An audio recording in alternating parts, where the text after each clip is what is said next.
برادران اسلام، اللہ تبارک و تعالیٰ نے سورہ اعلیٰ کی آیت کے اندر 3 لفظ استعمال فرمایا ہے۔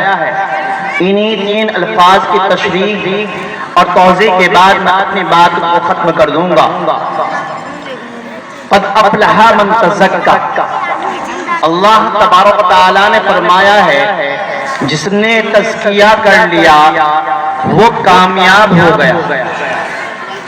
تزکیہ کا کیا معنی آتا ہے؟ تزکیہ کا معنی یہاں مفسرین نے 3 طرح کے معنی پیش فرمایا ہے۔ ان میں سے ایک ہے تزکیہ معنی گندگیوں سے اپنے آپ کو پاک کر دینا، چاہے جسم کی گندگی ہو، عقائد کی گندگی ہو، اخلاق کی گندگی ہو، یا پھر جو مال کی گندگی ہے اس کو نکال دینا۔ چنانچہ مفسرین نے ان 3 الفاظ کی تشریح 3 طرح سے کی ہے۔ ایک یہ ہے کہ تزکیہ کرے یعنی صدقۃ الفطر وغیرہ نکالے، وَذَكَرَ اسْمَ رَبِّهِ فَصَلَّى، اور تکبیر پڑھتے پڑھتے عیدگاہ جائے اور عید کی نماز پڑھ لے۔ دوسری تشریح جو یہاں مجھے آپ حضرات کے سامنے رکھنی ہے، تیسری تفسیر کو میں حذف کروں گا۔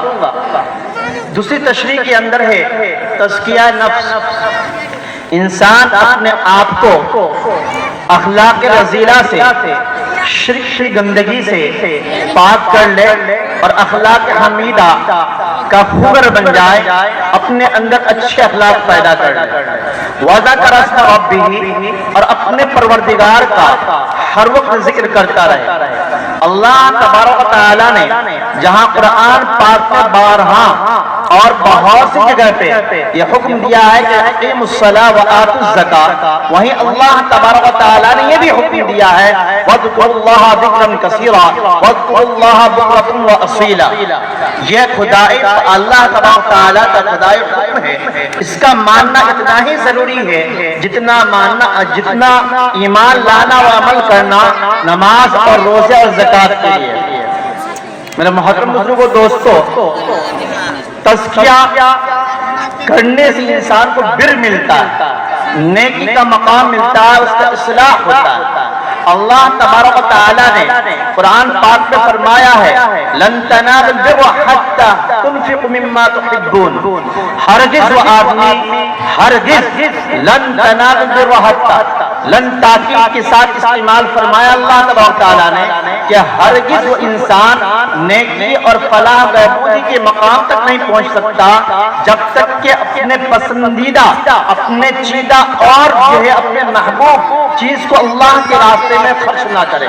چنانچہ جب یہ آیت پاک نازل ہوئی تو اس پر جو ہے صحابہ کرام اپنے محبوب، اپنے پسندیدہ چیزوں کو لے کر کے آقا نامدار محمد مصطفیٰ صلی اللہ علیہ وسلم کے دربار میں پہنچ گئے اور انہوں نے پیش فرمایا کہ حضرت میرے پاس سب سے زیادہ محبوب اور سب سے قیمتی چیز یہی ہے۔ اللہ تبارک و تعالیٰ نے فرمایا ہے اگر میں نے محبوب چیز اللہ کے راستے میں خرچ نہیں کیا تو ہو سکتا ہے کہ اللہ تعالیٰ کی رضا اور بر کا مقام مجھے نہ ملے۔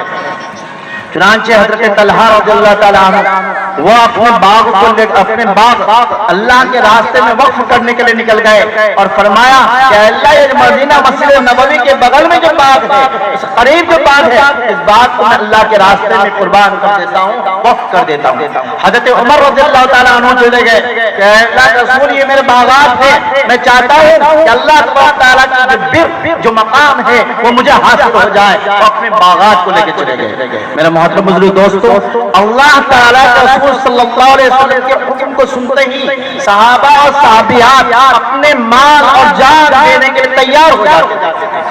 چنانچہ آپ نے سنا ہوگا کہ جب جو ہے غزوہ تبوک کا واقعہ پیش آیا، اللہ کے رسول صلی اللہ علیہ وسلم نے اعلان فرمایا کہ جہاد کے لیے مال کی ضرورت ہے، دشمنوں کے ساتھ ٹکر لینے کے لیے مال کی ضرورت ہے، تمہارے پاس جو ہو سکے اپنے مال پیش کرو۔ چنانچہ حضرت ابوبکر صدیق رضی اللہ تعالیٰ عنہ نے اپنے تمام مال کو لے کر کے نبی صلی اللہ علیہ وسلم کے دربار میں موجود ہو گئے۔ اور جو ہے حضرت عمر رضی اللہ تعالیٰ عنہ نے اپنے گھر کے اندر جتنا مال تھا سب لے کے آئے. ایک صحابی کے بارے میں آتا ہے ان کے پاس کچھ بھی مال نہیں تھا, ان کے گھر کے اندر تھوڑا سا جو تھا یا جو ہے جہاں کا دانا تھا, وہ ایک کپڑے کے پوٹلی میں باندھ کر کے اللہ کے رسول صلی اللہ علیہ وسلم کے دربار میں پیش فرمایا. اور جب اللہ کے رسول صلی اللہ علیہ وسلم نے سب سے احتساب فرمایا, ابو بکر تم نے کیا لایا, کیا چھوڑا گھر میں؟ کہ اللہ کے رسول میرا گھر پہ جتنا کچھ مال تھا میں سب کچھ اللہ کے راستے میں قربان کر دیا, اس کے علاوہ میرے پاس کچھ نہیں ہے. حضرت عمر سے پوچھا تمہارے پاس کیا ہے؟ فرمایا کہ جو ہے میں آدھا لے کے آیا, آدھا اپنے بال بچوں اہل عیال کے لیے چھوڑا ہے, اس لیے کہ اللہ تعالیٰ نے یہ حکم دیا ہے کہ اپنے کھانے پینے کا نظم کرنا بھی تم پر فرض ہے. آدھا مال اللہ کے راستے میں قربان کرنا. حضرت عثمان رضی اللہ تعالیٰ عنہ کے بارے میں آتا ہے 1000 مدینہ مکہ کے اندر قحط سالی کا زمانہ تھا, خشک سالی ہو گیا تھا, کھانے پینے کی چیزیں نہیں مل رہی تھی. حضرت عثمان رضی اللہ تعالیٰ عنہ نے 1000 اونٹ کے اندر سامان منگایا. ایک اونٹ کے اندر ایک ٹریکٹر مال تو کم سے کم آتا ہی, تو سمجھئے 1000 ٹریکٹر مال منگایا. تاجر آئے, مکہ کے تاجر آئے اور کہا کہ اس کے جو ہے دام لے لو. عثمان دام بتاؤ کتنا لوگے؟ کہ بتاؤ کتنا دوگے؟ جتنے کا تم نے خریدا اس کا ڈبل. نا میں تو خرچ نہیں کرتا, میں تو نہیں بیچتا. کہ قحط سالیاں لوگ مر رہے ہیں, لوگوں کے پاس کھانے کی چیزیں نہیں ہیں, لہذا آپ 3 گنا لے لو, 1 روپے کی چیز 3 روپے لے لو, کہ 4 روپے لے لو. نا 1 روپے کی چیز 4, میں ایسے سودا کر نہیں سکتا. کہ ایک کا جو ہے 5 لے لو. کہ نا میں تو بیچوں گا نہیں, میں بیچوں گا اس شخص کے پاس جو مجھے 1 کا 10 دے. 1 کا جو 10 دے گا اسی کے باہر بیچوں گا. کہ عثمان اس قحط سالی کے زمانے میں 1 کا 10 کون دے گا؟ اتنا بڑا خرچ, اتنا بڑا مہنگا کہ 10 گنا دام لیں گے. آپ تو سخی ہے, اللہ تعالیٰ نے آپ کو نوازا ہے, عثمان غنی, آپ اتنا مہنگا. کہ میں نے جو ہے جب یہ مال منگایا تھا اس وقت میں نے ارادہ کر لیا تھا میں اس ذات کے لیے مجھے اس مال کو دے دوں گا, صدقہ کر دوں گا جس ذات کا وعدہ کیا ہے, کم از کم ایک خرچے میں 10 دوں گا. چنانچہ پورے 1000 مال 1000 مال صرف اللہ کے راستے میں صدقہ کر دیتے ہیں. سبحان اللہ, سبحان اللہ. میرے محترم بزرگ دوستو, مال ہر ایک خرچ کرتا ورنہ یقین جو ہے بہت کم کو ہوتا ہے. آج اگر آپ کو کہا جائے یا